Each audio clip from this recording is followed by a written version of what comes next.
Good evening and welcome to Backstage with the Baronsmen, a deep dive into the inner workings of a historical theater company in Austin, Texas.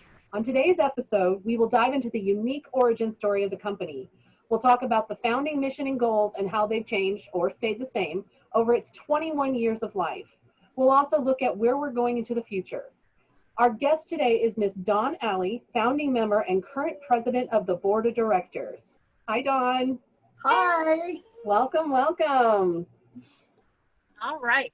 I'm going to start off with a question, Dawn. How did TBM come into existence? How did it all begin? So, a long, long time ago, about 20 years or so ago to be exact, a bunch of friends decided, hey, let's put on a short version of Henry V.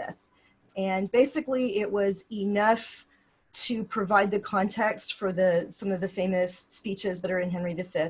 We planned on it being about 20 minutes long. We were all part of a historical reenactment group called the Society for Creative Anachronism. And so we decided that we were going to put this on. It was an evening performance. It was in a tavern type setting, and we weren't going to tell anybody. It was going to just be a big surprise for everybody. So we practiced, we memorized, we came up with Foley. We had sound effects and things like that. We all came up with costumes, and we really weren't sure that people were going to sit still for 20 minutes. So we actually had breaks planned into the performance. So we all get in our place and we're like, okay, go. And our Scott Jones, who's still active in our organization, started with the if this wooden O could contain the vasty fields of France, that whole speech. And we get to the end and you could hear a pin drop. We were like, you were all motioning to him from the side, go, go, go. And so we did the whole thing. It got an amazing reaction from the crowd. And of course, being the creative people that we were like, hey, that was so much fun. Let's do it again. Only we will try to make a full-length production. So my husband, Steve Hemphill, came up with the idea of let's build a stage. We chose Much Ado About Nothing as our production. I was the young ingenue of, I played Hero. He was my Claudio. And we built a stage that could be disassembled and carried on a flatbed trailer to a remote campground location. We ringed the whole thing in canvas pavilions so that we could really give kind of just a very unique experience to our audience. And we did advertise it. We didn't just spring it up on people, but we did advertise it. And we had a whole little glen in a forest ringed by torchlight and ringed by all of these period pavilions. We did our full-length production. Again, it was very well received, and that it became a thing. We performed that one several more times. We did several other productions. We did, we did several more Shakespeare plays. And one of the plays we performed at an event down on the property of one of our big patrons, Richard Garriott. So Richard comes to the play, and afterwards we're sitting there having dinner with him. We're having this lovely medieval feast served to us, and he turns to us, and Steve and I were sitting at the table, as were a couple of our other founding members, and he says, so if I build you a theater, would you perform in it? And we thought for about a nanosecond, and we said, yes, Richard, we would be delighted to perform in a replica of the Globe. He had just been to the Globe in London. He had been very excited by seeing that performance space, and he subsequently decided to build us the beautiful curtain that we get to perform in today. Wow. God, I wish I'd been around during that time. Oh. That sounded so awesome with like all the pavilions and stuff. It's almost like a traveling, like actually kind of how Shakespeare's troops were, like how actors were back in the day. They would, set up, act, move on to the next town, that sort of thing. So it's kind of neat that it was a little like that in the beginning. Absolutely. That's really how it was. That's very much the spirit in which we were founded, was that, very much like Shakespeare's troops. That's part of why we have sharers today. That's actually a term that comes from Shakespeare's time from the Admiral's Men, which is also kind of where we got our name, the Baron's Men. There were three gentlemen who held a title within this medieval organization of Baron, and so there were three of them. That's why there are 3 stars on our logo, and so thus we became the Baron's Men. I have been here for almost 11 years, and I never knew how that logo came to be. Yes, the 3 That's kind of stars. cool. I know. Yep. The 3 stars stand for our 3 people who were the original people on our board of directors. It was Brian Martin, Steve Hemphill, and oh my goodness, Brian Martin, Steve Hemphill. Yeah, Sorry, I knew I had it close by. gotcha. And shoot, I hope you're going to edit this. No, it's Scott Eddy. Yes, Good. Thank you, Scott Eddy. So our three founding members: Brian Martin, Steve Hemphill, and Scott Eddy. And that's why there are 3 stars on our coat of arms. That is our logo. That's neat. So I know the intent behind part of the reason why the company came to be is that you did the first Henry, abridged Henry, which all of us now refer to as the Henry 1/5. But then you did Much Ado and thought, oh wow, people actually want us to do this stuff and see us do it. So when did you make the leap from doing it just for SCA events into doing it for public audiences? And what was the first show for that? Probably, as I remember, it was one of either 2 shows.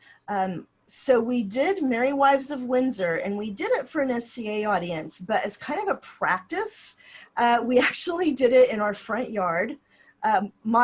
Steve and my's front yard. We live on 10 acres out in the country, and so we built the stage out here. We used our front yard as rehearsal space, things like that. And we needed a place to set up the stage and practice it on the stage before we took it on the road to a couple of different performances. And we invited just all of our friends and family to Much Ado About Now, or to this performance of Merry Wives of Windsor. And that is the first non-SCA performance that I remember. We also opened up our first actual performance in the Curtain Theater was of The London Merchant. And here's a little fact. We were not actually the first to, this is kind of a twofold little thing. Not only was the Baron's Men not the first group to perform on that stage, the first show that we performed on that stage was not a Shakespearean show. Richard built it for us, but he also built it for a party that he was hosting. And several of our founding members, Pam Martin, Brian Martin, Steve, myself, were always very involved in these events. He asked us if we wanted to put on a production of A Christmas Carol, which worked into the theme of his party. And we did not have the bandwidth to produce a show and produce the event around the show. So one of our sharers who has since moved out of state, Athena Peters, put together a group called the Athenian Players, and they were the ones who performed A Christmas Carol. So if you're backstage and you look up at the ladies' dressing room side, there is a big banner that says the Athenian Players, A Christmas Carol, and that was actually the premiere show on the stage of the Curtain. Wow. So our first show, which was like later on that year, or possibly it was a little bit later. Our first show was a show called The London Merchant, which is it was written by a contemporary of Shakespeare. It is a very funny and sassy show. We had a great deal of fun with it, but that was actually the first show that we performed on the Curtain stage, and we opened it up to the public. If we charged, it might have just been at will. We were, at that point, we were not officially a nonprofit. It was just a bunch of kids putting on a show in a barn. And so basically, like, if we covered our expenses, great. If not, it was just, you know, a bunch of us having fun. Nice. So, to that and everything, once you guys realized that, hey, people really want to see us, and maybe we could form a theater company, what were some of your first goals of being an organization? I mean, what is it that you guys thought at the time, and maybe still carries on in today, that was the make you different, make you stand out? Our mission, and I think this is part of, so many of us came from medieval reenactment originally. Our mission has always been to bring the past alive. So I think the one thing that the Baronsman has always held true to is history is fun. Reenacting history is fun, and you learn so much from reenacting in ways that you never even thought possible. And I, you know, with all of my historical endeavors, and that has been theater, it's been cooking, it's been sewing, it's been riding horses, things like that. Everything along the way, the one thing that I've consistently learned is, one, you have to really do it in order to truly learn it and appreciate it. And two, really, the people who lived 600 years ago were not so different from us today. And it doesn't hurt that the clothes are really pretty too. True. Honestly, that has always been one of the things that has attracted me to historical reenactment is I love to play dress up. I just never got over playing dress up. That's why I love making clothes. That's why I love putting beautiful costumes on the stage. And I think, too, the act of making those clothes is, it's kind of a dying art. I mean, you know, one of the most common questions that you get when you really get into this is, oh, where did you get that? Well, you know, you didn't just go buy it off the rack. You didn't just order it from Amazon, although you can do that now. You couldn't back then when we first started out. But, you know, we had to figure out, like, let's look at this portrait and figure out how to make a pattern and turn it into a three-dimensional dress. And there's a lot of research out there. There's a lot of availability due to the internet now, but that stuff didn't exist back then. There was a few books, and, you know, thank goodness we had Janet Arnold, who was a very noted costume historian, who actually went in and took pictures of any extant clothing, and that was like amazing. So, you know, just I remember Casey Weed, one of our members who has gone on to the Elysian Fields, researching engines to make noise. So, you know, one of the big things that he did was and there are many things that Casey did, but one of them was, how did they make noise when they didn't have, you know, recorded noise and electricity? So one of our parts of our mission statement is we do not use any amplification. None of our actors wear mics. We do not have any recorded music. We do not have any recorded sound effects. So if you hear it in our theater, it's real, it's live.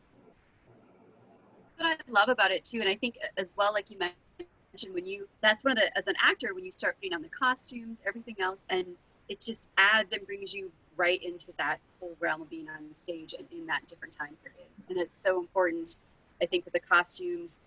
And then, like, even the sound effects, it just brings you back. And I think people enjoy that versus it's something different, especially within such a large and diverse community theater in Austin. So very cool. Yeah, a little bit more about the costumes. You know, as somebody whose primary focus is costuming, that has always been my thing in theater, not just with the Baronsmen, but with other theatrical troupes as well. That's the moment for me when I think the show really comes alive. Mm-hmm. And I love that moment when the actor puts on their costume for the first time and they, you know, you can really see the character come out. And, you know, that's not at all to diminish actors, because I know they put a lot of work into it before they get that costume on. But I've had so many actors come back to me and say, I've worked on this and rehearsal was great and all of that, but until I put that costume on, it's not real. And I love seeing that happen. Well, you got two converts right here. I mean, Right. I also think, it's part of that, recreating history by living it. I feel like you don't know how they moved until you've put a corset on, until you've put that hoop skirt on, until you've walked with a sword at your hip. Until you've walked in medieval shoes that don't have modern soles on them. You move different, you act different, you speak differently. It's all of that comes together. And I think that we are one of the very few troops potentially in the world where you can really have all of that come together and have that experience, not only for the actor, but also for the audience. And, we don't get to do this very often now because we are, open to the public, and we don't require that all of you guys out there dress up in medieval clothing. But I will tell you that some of the most magical performances that we've had have been for reenactment organizations where it wasn't just us wearing historical clothing, it was the entire audience as well. And it truly, it takes you back in history. It's a truly magical performance. that's how I got the bug. My very first performance with the Baronsmen was in 2009 when we did The Tempest, and we did it at the other end of the property where the fort and the ship are, and we had all of the audience members sitting out picnic style and everything, and it became it was really interesting to see everybody there. They all were in costume and stuff like that of various types, and we had I don't remember, Dawn, probably about 150 people sitting out there, and there's one part where I'm supposed to be pretending like I'm asleep, and it's there's somebody who's 5 feet away from me. And so it's can't peek. So yeah, that was a truly magical setting for The Tempest. What question on, so now that we know some of the goals, how much have they morphed or changed moving forward? And that's, I think some of it's going to happen regardless, because as time moves on, you have different people coming in, you have different times and all that sort of stuff. What have any of the goals really, really significantly changed or just kind of altered a little bit? Well, we're a lot more official of a business now. We have things like, checking accounts and insurance and volunteer waivers and things like that. So there's a lot more paperwork now than there used to be, quite frankly. And so that part is different. I think that we kind of have to, unfortunately, have that in order to grow, to become a larger company and to reach out to more people. But I think that much of the heart of how we were founded is still there. I think that we have a lot more people now who are active with us who maybe didn't come in with that historical mindset. They just love Shakespeare. So I think that there's people who are interested in history, but don't have the breadth of the historical knowledge that a lot of the founders do. And I don't mean to talk down to any of our people that are active with us, because I wish that I had the depth of knowledge that some of our active members have. I'm learning about Shakespeare one play at a time. I am by no means a scholar of Shakespeare, but each little journey that I make into a play, it's so amazing. And it's such an amazing way to learn about Shakespeare and to learn about historical and Elizabethan theater. But yeah, I think that in order to have enough people to put on the larger shows and the more intense shows that we do now, we have to cast a little bit of a broader net. And so we know that there are people who do other things, and who the Baronsmen isn't necessarily the only thing that they do with all of their spare time. And so, yeah, trying to figure out how to make all of that work and still be able to to have the passion that we have for this historical time period and performing in this historical way. Yeah, I think I love it, because one of the big things, I'm still kind of new to the Baronsmen. I'm always like, man, I wish I would have been back in the olden days or when it first started, because it just sounded amazing. And I think that what also still has rung in stayed the same in a sense is that feeling of family. I always joke with people talking about the Barons, but I'm like, it's not, you just don't show up and act. You help in so many different ways, but you also learn too, like if you're helping with costuming. Also, when you put on that hoop skirt, how to spin it, all that sort of stuff. So I think that's one big thing is that it's very much like a family. And I think most people enjoy that. Like that's something that they're looking for. So. Yeah, and I think that we've also continued, like we are a big family, and you know, some of the family doesn't visit as often, and some of the family is, you know, we Never fight goes away. just like other, you know, like every family. But I think one of the things that we've done to kind of keep that camaraderie is we've got our traditions. You know, and I think that helps keep us as a family and helps carry us forward. For those of you who might just be who might be audience members but who've never come back and played with us, we have a tradition called Wine and Cheese Night that we do one night at every show, and that is after the show is over. We all hang out on the stage afterwards, and we have a beverage and we have some snackies and we share stories and we share camaraderie. And I have to say that Wine and Cheese Night is one of my favorite nights. It's so much fun, and I always learn so much about other people, and I always just enjoy kind of, you know, letting my hair down and not being the costume designer who's always after you to like, don't drink while you're wearing your costume, and make sure when you sit you don't scrunch up your shirt. So it's nice to just kind of have that relaxing. It's sort of like a cast party before the cast party. We also have the award of the wrench, which is given to kind of what we would call our most valuable player. And that actually goes way back to the days when we were carting that stage around on the flatbed trailer, and you had to literally crawl underneath the segments of stage and screw them together with a wrench. And so at the end of a production, we give the wrench award to the person who we consider to be the most valuable player within that production. So it's, you know, like those, every theater company has traditions, and those are some of ours. And I think that, you know, definitely kind of helps carry it forward. One of the other things, to go back to the initial question that you asked me, in these trying times, we've had to figure out how to turn Shakespeare into something that's a little bit more electronic. So, you know, when we were performing Henry the 1/5, if you would have told me that someday we would be doing a online YouTube performance of Lysistrata, I would have never believed you. The performance that we did with that, the performance that we did with Merry Wives this spring, just to, you know, to keep that out there is just, it's amazing that we figured out a way to bring our mission and our passion and our love in these crazy times that we're living in now.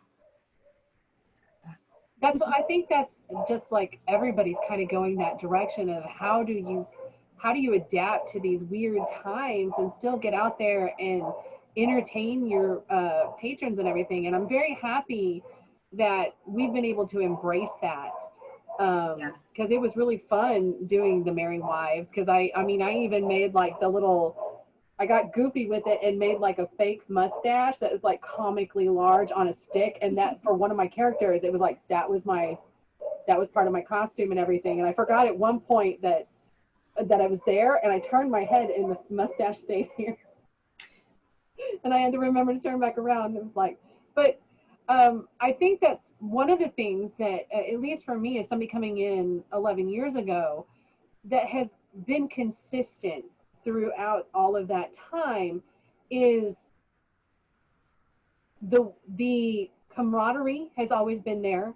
I count some of the people in Baronsman as some of my closest and dearest friends, you two among them. But also, it's the whole willingness to kind of roll with it and try something new and be adventurous. I mean, started out as a Shakespeare company, but then turned around and did Lysistrata in 2014, and then Trojan Women in 2016. So, and now we have original works in place that people have done. We've done other contemporaries of Shakespeare. So I really love how that has been a thing where it's just like, we're not so set in our ways that we're going to stay in this little box and everything. We kind of threw the box out a long time ago. And we kind of just go with it, with what's kind of cool.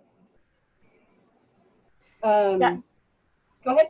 Another thing that we have, again, done is we do a lot of education. We do a lot of outreach to kids.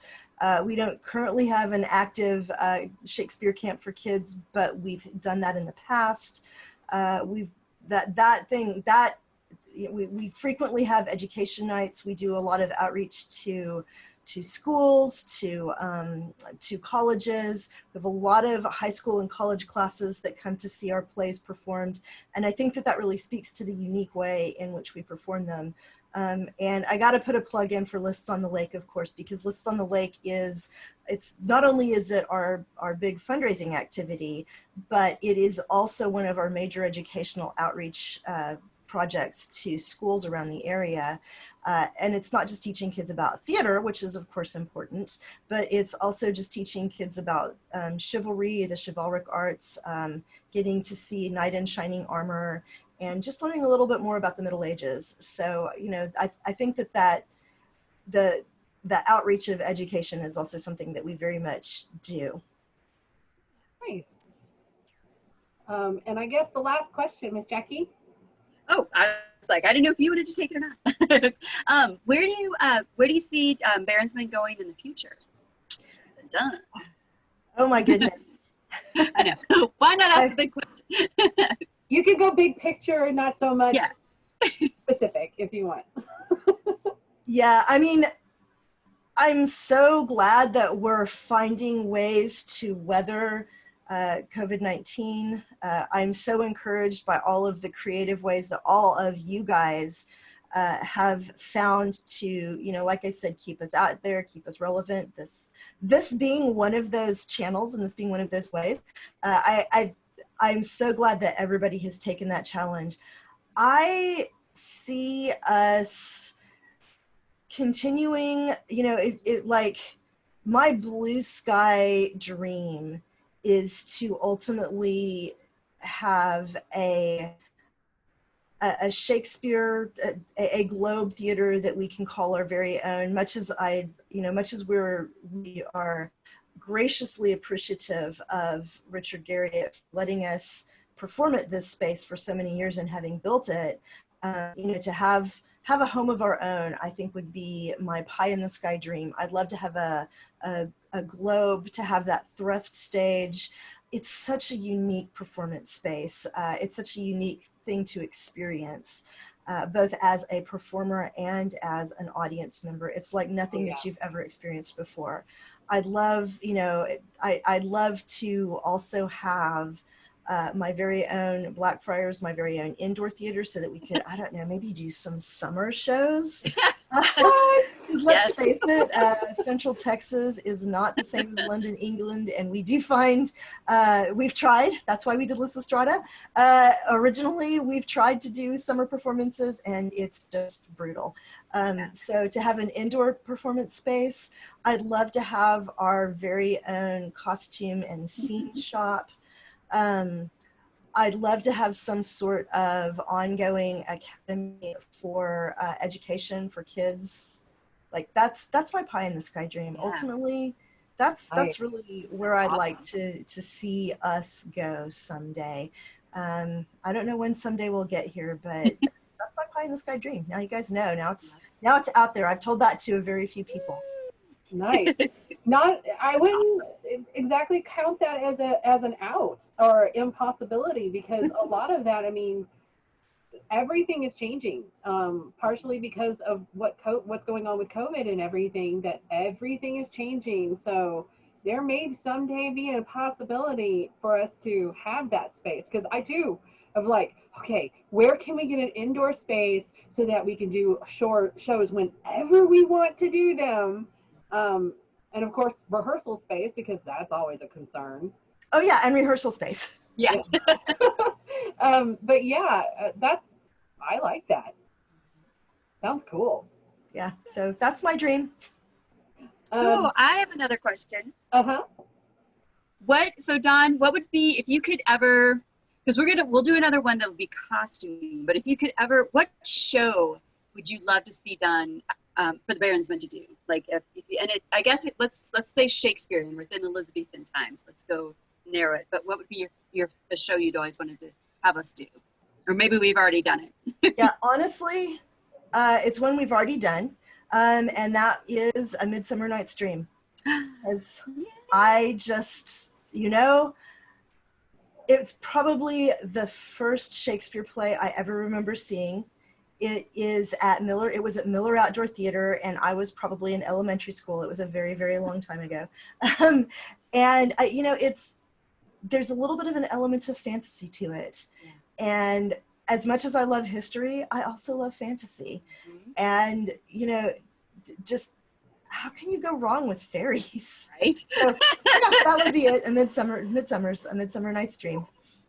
Okay. Now I know you act a little bit as well too. What would be a favorite role you've ever wanted to do? And let's go Elizabethan still.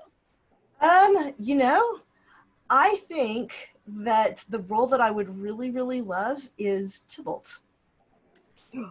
Wow! I surprised you guys. Would you do it as a boring girl? I had, so when we did Romeo and Juliet, however long ago that was. 2014. Thank you. I don't know. It all runs together after a while. When we did Romeo and Juliet, one of our players who was in the beginning, "Do You Bite Your Thumb at Me" scene, dislocated his shoulder. Leigh, what was it like? He was sleeping. Yeah, I don't know how he did it, but he was sleeping and dislocated his shoulder. Literally, but it was right before we opened. Yeah, it was like a week before the performance. It was very, very, very close on to the performance. And being the medieval reenactor and costumer that I am, I have a giant costume closet of clothes for myself. So Leigh came to me and said, "Would you mind stepping into this role?" And I hate memorizing lines, but I love physical performance. And so there were no lines, but I got to learn some stage combat, and I had so much fun in that role. And like the one note that I consistently got was, "Dawn, stop smiling. You're supposed to be fighting. You're not supposed to be enjoying it." But I just got out there. Dawn, you're supposed to be mad. I'm just having so much fun. I had this giant grin on my face every night. That's so cool. But I don't know if I ever said thank you for that, because it was either going to be you or me, and I was like, I have too much to do. Yeah. No, it was. I had so much fun doing it. And Tybalt has, Shakespeare is so clever with his words, and Tybalt has all the best lines, and he gets to be so saucy, and then he dies and disappears for the length of the Bible, and I loved that. I love that. So yeah, that would be my plum role. Nice. I wouldn't have called that for you, but I like that. I like that. Well, any more questions, Miss Jackie? Nope, sorry. Okay, well, I think that is about it, unless you have something else that you'd like to leave us with, Miss Dawn. I think just thank you to all of our people who work behind the scenes, to you guys, to our social media team for keeping us out there and keeping us relevant in these trying times, as they say. Thank you to all of our donors and to all of our audience members for supporting us through all these years and for continuing to support us. So yeah, that's really what I got to say. All right. Well, thank you very much for being here with us today. I'm sure that we'll see much more of you, because you're a founder and you've been here forever. Not planning on going anywhere without you. All right. Until next time, we hope you enjoyed this episode, and we'll see you soon. Bye. All right.